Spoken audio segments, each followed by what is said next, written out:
सत श्री अकाल, तुसीं PNCN देख रहे हो।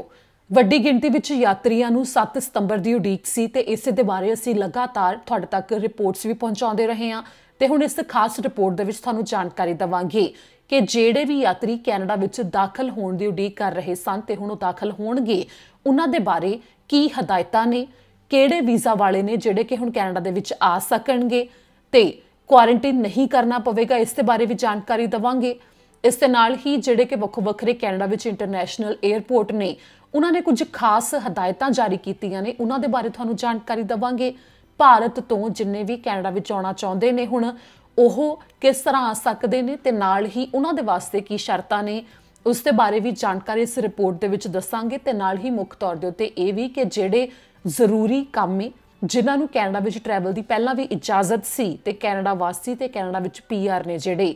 ਜਿਨ੍ਹਾਂ ਨੇ COVID-19 ਦੇ ਟੀਕੇ ਨਹੀਂ ਲਗਵਾਏ ਹੋਏ, ਉਹਨਾਂ ਦੇ ਹੁਣ ਕੈਨੇਡਾ ਵਿੱਚ ਦਾਖਲ ਹੋਣ ਦੇ ਬਾਰੇ ਕੀ ਸ਼ਰਤਾਂ ਹੋਣਗੀਆਂ, ਇਹਨਾਂ ਸਾਰੀਆਂ ਗੱਲਾਂ ਦੇ ਬਾਰੇ ਜਾਣਕਾਰੀ ਤੁਹਾਡੇ ਨਾਲ ਸਾਂਝੀ ਕਰਾਂਗੇ। ਸਭ ਤੋਂ ਪਹਿਲਾਂ ਤਾਂ ਇਹ ਕਿ ਜਿਹੜੇ ਕੈਨੇਡਾ ਵਿੱਚ ਦਾਖਲ ਹੋ ਸਕਦੇ ਨੇ ਉਹਨਾਂ ਬਾਰੇ ਜਾਣਕਾਰੀ ਦਵਾਂਗੇ ਕਿ ਜਿਨ੍ਹਾਂ ਦੇ ਕੋਲ ਵੀ ਵਿਜ਼ਿਟਰ ਵੀਜ਼ਾ ਹੈ ਜਾਂ ਫਿਰ ਕੈਨੇਡਾ ਵਿੱਚ ਆਉਣ ਦਾ ਕਿਸੇ ਵੀ ਤਰ੍ਹਾਂ ਦਾ ਜੋ ਵੀਜ਼ਾ ਹੈ, ਇਜਾਜ਼ਤ ਹੈ ਉਹਨਾਂ ਨੂੰ, ਤਾਂ ਉਹ ਆ ਸਕਦੇ ਨੇ। ਪਰ ਇਸ ਦੇ ਵਿੱਚ ਸ਼ਰਤ ਇਹ ਹੈ ਕਿ ਉਹ ਫੁੱਲੀ ਵੈਕਸੀਨੇਟਡ ਹੋਣੇ ਚਾਹੀਦੇ ਨੇ। ਫੁੱਲੀ ਵੈਕਸੀਨੇਟਡ ਹੋਣ ਦੇ ਵਿੱਚ ਵੀ ਦੋ ਅੱਗੇ ਮੁੱਖ ਸ਼ਰਤਾਂ ਨੇ। ਪਹਿਲੀ ਕਿ ਜਦੋਂ ਤੁਸੀਂ ਦੋਵੇਂ ਟੀਕੇ COVID-19 ਦੇ ਲਗਵਾ ਲਏ ਨੇ ਤਾਂ ਉਸ ਦੇ ਵਾਸਤੇ 14 ਦਿਨ ਦਾ ਸਮਾਂ ਪੂਰਾ ਹੋ ਗਿਆ ਹੋਣਾ ਚਾਹੀਦਾ ਹੈ, ਜਿਹੜੀ ਕਿ ਦੂਜੀ ਡੋਜ਼ ਲਗਵਾਈ ਹੋਵੇ, ਜਿਸ ਤੋਂ ਬਾਅਦ ਹੀ ਤੁਸੀਂ ਕੈਨੇਡਾ ਦੇ ਲਈ ਟਰੈਵਲ ਕਰ ਸਕਦੇ ਹੋ। ਤੇ ਦੂਜੀ ਇਸ ਦੇ ਵਾਸਤੇ ਮੁੱਖ ਸ਼ਰਤ ਇਹ ਹੈ ਕਿ ਤੁਸੀਂ ਉਹ ਟੀਕਾ ਹੀ ਲਗਵਾਇਆ ਹੋਵੇ ਜਿਸ ਨੂੰ ਕੈਨੇਡਾ ਦੇ ਸਿਹਤ ਵਿਭਾਗ ਨੇ ਹਰੀ ਝੰਡੀ ਦਿੱਤੀ ਹੋਈ ਹੈ, ਜਿਸ ਦੇ ਵਿੱਚ ਐਸਟਰਾਜ਼ੈਨੇਕਾ ਦਾ ਟੀਕਾ ਯਾਨੀ ਕਿ ਐਸਟਰਾਜ਼ੈਨੇਕਾ ਦੀ ਕੰਪਨੀ ਦੇ ਵੱਲੋਂ ਹੀ ਕੋਵੀਸ਼ੀਲਡ ਦੇ ਟੀਕੇ ਤਿਆਰ ਕੀਤੇ ਗਏ ਸਨ। ਜੇਕਰ ਤੁਸੀਂ ਕੋਵੀਸ਼ੀਲਡ ਦੇ ਟੀਕੇ ਲਗਵਾਏ ਹੋਏ ਨੇ ਤਾਂ ਵੀ ਤੁਸੀਂ ਕੈਨੇਡਾ ਵਿੱਚ ਦਾਖਲ ਹੋ ਸਕੋਗੇ। ਇਸ ਦੇ ਨਾਲ ਹੀ ਫਾਈਜ਼ਰ ਦੇ ਟੀਕੇ ਜਿਨ੍ਹਾਂ ਨੇ ਲਗਵਾਏ ਹੋਏ ਨੇ, ਜੌਨਸਨ ਐਂਡ ਜੌਨਸਨ ਦੇ ਟੀਕੇ ਲਗਵਾਏ ਹੋਏ ਨੇ ਜਾਂ ਫਿਰ ਮੋਡਰਨਾ ਦੇ ਟੀਕੇ ਜੇਕਰ ਲਗਵਾਏ ਹੋਏ ਨੇ ਤਾਂ ਉਹਨਾਂ ਨੂੰ ਇਜਾਜ਼ਤ ਹੈ ਕਿ ਉਹ ਕੈਨੇਡਾ ਵਿੱਚ ਆ ਸਕਦੇ ਨੇ। ਪਰ ਇਸ ਦੇ ਨਾਲ ਹੀ ਲਾਜ਼ਮੀ ਹੈ ਕਿ PCR ਟੈਸਟ ਜਿਹੜੀ ਕਿ 3 ਦਿਨ ਦੇ ਵਿੱਚ ਰਿਪੋਰਟ ਆਉਂਦੀ ਹੈ ਉਹ ਕਰਵਾਇਆ ਹੋਣਾ ਜ਼ਰੂਰੀ ਹੈ। COVID-19 ਦਾ ਜੇਕਰ ਤੁਸੀਂ ਕੋਈ ਹੋਰ ਟੈਸਟ ਕਰਵਾਇਆ ਹੋਇਆ ਤਾਂ ਤੁਹਾਨੂੰ ਕੈਨੇਡਾ ਵਿੱਚ ਦਾਖਲ ਨਹੀਂ ਹੋਣ ਦਿੱਤਾ ਜਾਵੇਗਾ। ਸਿਰਫ PCR ਟੈਸਟ ਹੀ ਕਰਵਾਇਆ ਹੋਣਾ ਜ਼ਰੂਰੀ ਹੈ ਤੇ ਉਸ ਦੀ ਰਿਪੋਰਟ ਦੇਖਣ ਤੋਂ ਬਾਅਦ ਹੀ ਐਂਟਰੀ ਮਿਲੇਗੀ। ਇਸ ਦੇ ਨਾਲ ਹੀ ਹੁਣ ਤੁਹਾਨੂੰ ਜਾਣਕਾਰੀ ਦੱਸਾਂਗੇ ਕਿ ਆਖਿਰ ਜਿਹੜੀ ਇਹ ਜਾਣਕਾਰੀ ਹੈ ਤੁਸੀਂ ਦੇਣੀ ਕਿਵੇਂ ਹੈ ਜਿਸ ਤੋਂ ਬਾਅਦ ਕੈਨੇਡਾ ਵਿੱਚ ਤੁਸੀਂ ਦਾਖਲ ਹੋ ਸਕੋਗੇ। ਤੁਸੀਂ ਆਪਣੇ ਫੋਨ ਦੇ ਵਿੱਚ ਅਰਾਈਵ ਕੈਨ ਐਪਲੀਕੇਸ਼ਨ ਡਾਊਨਲੋਡ ਕਰਨੀ ਹੈ, ਜੋ ਕਿ ਕੈਨੇਡਾ ਸਰਕਾਰ ਦੇ ਵੱਲੋਂ ਲਾਗੂ ਕੀਤੀ ਗਈ ਐਪਲੀਕੇਸ਼ਨ ਹੈ। ਇਸ ਐਪਲੀਕੇਸ਼ਨ ਦੇ ਵਿੱਚ ਤੁਸੀਂ ਜਿਹੜਾ ਟੀਕੇ ਲੱਗੇ ਹੋਣ ਦਾ ਸਬੂਤ ਹੈ ਉਸ ਦੀ ਜਾਣਕਾਰੀ ਭਰਨੀ ਹੈ ਤੇ ਨਾਲ ਹੀ ਜਿਹੜਾ ਤੁਸੀਂ COVID-19 ਦਾ ਟੈਸਟ ਕਰਵਾਓਗੇ ਉਸ ਦੀ ਰਿਪੋਰਟ ਦੇ ਬਾਰੇ ਜਾਣਕਾਰੀ ਭਰਨੀ ਹੈ, ਜਿਸ ਤੋਂ ਬਾਅਦ ਅੰਤ ਵਿੱਚ ਇੱਕ ਰਸੀਦ ਆ ਜਾਂਦੀ ਹੈ ਤੇ ਉਸੇ ਰਸੀਦ ਨੂੰ ਕੈਨੇਡਾ ਵਿੱਚ 에ਅਰਪੋਰਟ ਦੇ ਉੱਤੇ ਪਹੁੰਚਣ ਤੋਂ ਬਾਅਦ ਜਾਂ ਫਿਰ ਜੇਕਰ ਲੈਂਡ ਬਾਰਡਰ ਦੇ ਰਾਹੀਂ ਤੁਸੀਂ ਦਾਖਲ ਹੋ ਰਹੇ ਹੋ ਤਾਂ ਉੱਥੇ ਇਮੀਗ੍ਰੇਸ਼ਨ ਅਧਿਕਾਰੀ ਦੇ ਵੱਲੋਂ ਦੇਖਿਆ ਜਾਵੇਗਾ ਤਾਂ ਹੀ ਐਂਟਰੀ ਦਿੱਤੀ ਜਾਵੇਗੀ। ਜਿਵੇਂ ਕਿ ਹੁਣ ਲੰਮੇ ਚਿਰ ਤੋਂ ਇੰਟਰਨੈਸ਼ਨਲ ਸਟੂਡੈਂਟ ਜਾਂ ਫਿਰ ਵਰਕ ਪਰਮਿਟ ਵਾਲੇ ਨੇ ਉਹਨਾਂ ਦੇ ਪਰਿਵਾਰਕ ਮੈਂਬਰ ਉਡੀਕ ਕਰ ਰਹੇ ਸਨ ਕਿ ਉਹਨਾਂ ਨੂੰ ਮਿਲਣਾ ਚਾਹੁੰਦੇ ਸੀ ਪਰ ਆ ਨਹੀਂ ਸੀ ਸਕਦੇ ਕੈਨੇਡਾ, ਤੇ ਹੁਣ ਜੇਕਰ ਉਹ ਫੁੱਲੀ ਵੈਕਸੀਨੇਟਡ ਹੋਣਗੇ ਤਾਂ ਉਹ ਕੈਨੇਡਾ ਵਿੱਚ ਆ ਸਕਣਗੇ। ਹੁਣ ਇੱਥੇ ਇਹ ਵੀ ਹੈ ਕਿ ਜਿਹੜੇ ਪਹਿਲਾਂ ਤੋਂ ਜ਼ਰੂਰੀ ਕੰਮ ਨੇ ਜਾਂ ਕੈਨੇਡਾ ਵਾਸੀ ਨੇ ਜੇਕਰ ਉਹ ਬਾਹਰ ਕਿਸੇ ਦੇਸ਼ ਦੇ ਵਿੱਚ ਜਾ ਕੇ ਵਾਪਸ ਕੈਨੇਡਾ ਵਿੱਚ ਦਾਖਲ ਹੁੰਦੇ ਨੇ ਤਾਂ ਇਸ ਮੌਕੇ ਕੀ ਉਹ ਦਾਖਲ ਹੋ ਸਕਣਗੇ ਜਿਨ੍ਹਾਂ ਨੇ ਟੀਕੇ ਨਹੀਂ ਲਗਵਾਏ ਹੋਏ, ਤਾਂ ਹਾਂ ਉਹ ਦਾਖਲ ਹੋ ਸਕਦੇ ਨੇ। ਸਿਰਫ ਜਿਹੜੇ ਵਿਜ਼ਿਟਰ ਵੀਜ਼ਾ ਵਾਲੇ ਨੇ ਜੇਕਰ ਉਹ ਫੁੱਲੀ ਵੈਕਸੀਨੇਟਡ ਨਹੀਂ ਹੈਗੇ ਤਾਂ ਉਹ ਨਹੀਂ ਆ ਸਕਦੇ, ਪਰ ਜਿਹੜੇ ਜ਼ਰੂਰੀ ਕੰਮ ਹੈ ਕੈਨੇਡਾ ਵਾਸੀ ਤੇ ਜਿਹੜੇ ਕੈਨੇਡਾ ਵਿੱਚ PR ਨੇ ਤਾਂ ਜੇਕਰ ਉਹਨਾਂ ਨੇ ਟੀਕੇ ਨਹੀਂ ਲਗਵਾਏ ਹੋਏ COVID-19 ਦੇ ਤਾਂ ਉਹਨਾਂ ਨੂੰ ਕੁਆਰੰਟਾਈਨ ਕਰਨਾ ਪਵੇਗਾ, ਪਰ ਉਹਨਾਂ ਨੂੰ ਦਾਖਲ ਹੋਣ ਤੋਂ ਰੋਕਿਆ ਨਹੀਂ ਜਾਵੇਗਾ। ਪਰ ਜੇਕਰ ਤੁਸੀਂ ਵਿਜ਼ਿਟਰ ਵੀਜ਼ਾ ਤੇ ਹੋ ਤੇ ਨਾਲ ਹੀ ਜੇਕਰ ਤੁਹਾਡੇ ਕੋਲ ਅਜਿਹਾ ਵੀਜ਼ਾ ਹੈ ਜਿਸ ਦੇ ਵਾਸਤੇ ਤੁਹਾਨੂੰ ਪਹਿਲਾਂ ਤੋਂ ਇਜਾਜ਼ਤ ਨਹੀਂ ਸੀ ਕਿ ਕੈਨੇਡਾ ਵਿੱਚ ਆ ਸਕੋ ਤਾਂ ਤੁਹਾਡਾ ਫੁੱਲੀ ਵੈਕਸੀਨੇਟਡ ਹੋਣਾ ਜ਼ਰੂਰੀ ਹੈ, ਨਹੀਂ ਤਾਂ ਐਂਟਰੀ ਨਹੀਂ ਮਿਲੇਗੀ।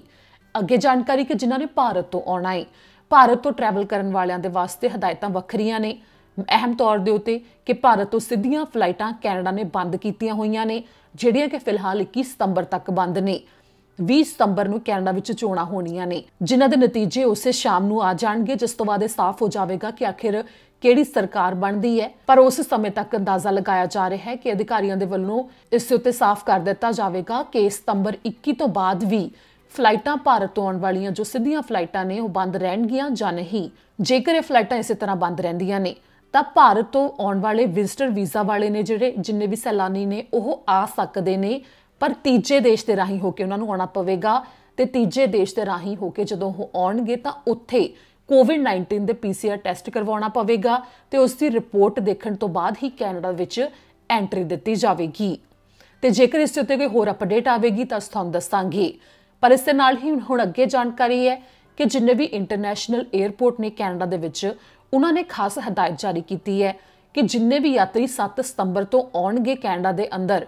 ਉਹਨਾਂ ਦੇ ਵਾਸਤੇ ਹੈ ਕਿ ਜੇਕਰ ਤੁਸੀਂ ਅੱਗੇ ਕੋਈ ਕਨੈਕਟਿੰਗ ਫਲਾਈਟ ਲੈਣੀ ਹੈ, ਜਿਵੇਂ ਕਿ ਜੇਕਰ ਤੁਸੀਂ ਟੋਰਾਂਟੋ ਦੇ ਪੀਅਰਸਨ 에ਅਰਪੋਰਟ ਦੇ ਉੱਤੇ ਪਹੁੰਚਣਾ ਹੈ ਤਾਂ ਉਸ ਤੋਂ ਬਾਅਦ ਕੁਝ ਘੰਟੇ ਬਾਅਦ ਤੁਹਾਡੀ ਅਗਲੀ ਫਲਾਈਟ ਹੈ, ਤਾਂ ਉਸ ਫਲਾਈਟ ਦੇ ਦਰਮਿਆਨ ਜਿਹੜਾ ਉੱਥੇ 에ਅਰਪੋਰਟ ਦੇ ਉੱਤੇ ਪਹੁੰਚਣ ਦਾ ਸਮਾਂ ਹੈ ਉਸ ਸਮੇਂ ਨੂੰ ਜ਼ਿਆਦਾ ਰੱਖਿਆ ਜਾਵੇ, ਕਿਉਂਕਿ ਜਿਵੇਂ ਹੀ ਇਹ ਹਦਾਇਤਾਂ ਲਾਗੂ ਹੋਈਆਂ ਨੇ ਤੇ ਨਾਲ ਹੀ ਸਕਰੀਨਿੰਗ ਕੀਤੀ ਜਾਂਦੀ ਹੈ। ਇਮੀਗ੍ਰੇਸ਼ਨ ਅਧਿਕਾਰੀਆਂ ਦੇ ਵੱਲੋਂ ਇੱਕ ਯਾਤਰੀ ਨੂੰ ਸਵਾਲ ਪੁੱਛੇ ਜਾਂਦੇ ਨੇ ਤਾਂ ਇਸ ਨੂੰ ਲੈ ਕੇ ਇਹ ਹੈ ਕਿ ਤੁਹਾਨੂੰ ਉੱਥੇ ਲੰਮਾ ਸਮਾਂ ਲੱਗ ਸਕਦਾ ਹੈ। 2.5 ਤੋਂ 3 ਘੰਟੇ ਦਾ ਸਮਾਂ ਤਾਂ ਇਸ ਸਮੇਂ ਵੀ ਲੱਗ ਰਿਹਾ ਹੈ। ਅਧਿਕਾਰੀਆਂ ਦੇ ਵੱਲੋਂ ਕਿਹਾ ਗਿਆ ਕਿ 3 ਘੰਟੇ ਤੱਕ ਦੇ ਸਮੇਂ ਦਾ ਅੰਦਾਜ਼ਾ ਲੈ ਕੇ ਚੱਲਿਆ ਜਾਵੇ ਜਦੋਂ ਯਾਤਰੀ 에ਅਰਪੋਰਟ ਦੇ ਉੱਤੇ ਪਹੁੰਚਦੇ ਨੇ ਕਿ ਉਹ 에ਅਰਪੋਰਟ ਤੋਂ ਬਾਹਰ ਜਦੋਂ ਆਉਣਗੇ ਉਸ ਦੇ ਵਾਸਤੇ ਇੰਨਾ ਸਮਾਂ ਲੱਗੇਗਾ। ਤੇ ਇਸ ਦੇ ਨਾਲ ਹੀ ਜਿਨ੍ਹਾਂ ਨੇ ਜਿਹੜੇ ਕੈਨੇਡਾ ਦੇ ਵਿੱਚ ਵੀ ਮੌਜੂਦ ਨੇ ਤੇ ਕੈਨੇਡਾ ਦੇ 에ਅਰਪੋਰਟ ਸੇ ਉੱਤੋਂ ਉਹਨਾਂ ਨੇ ਕਿਸੇ ਹੋਰ ਥਾਂ ਦੇ ਵਾਸਤੇ ਟਰੈਵਲ ਕਰਨਾ ਹੈ ਤਾਂ ਉਹਨਾਂ ਦੇ ਵਾਸਤੇ ਵੀ ਹੈ ਕਿ ਇਸ ਸਮੇਂ ਸਮਾਂ ਲੱਗ ਰਿਹਾ ਹੈ, ਕਿਉਂਕਿ ਸਕਰੀਨਿੰਗ ਜੋ ਕੀਤੀ ਜਾ ਰਹੀ ਹੈ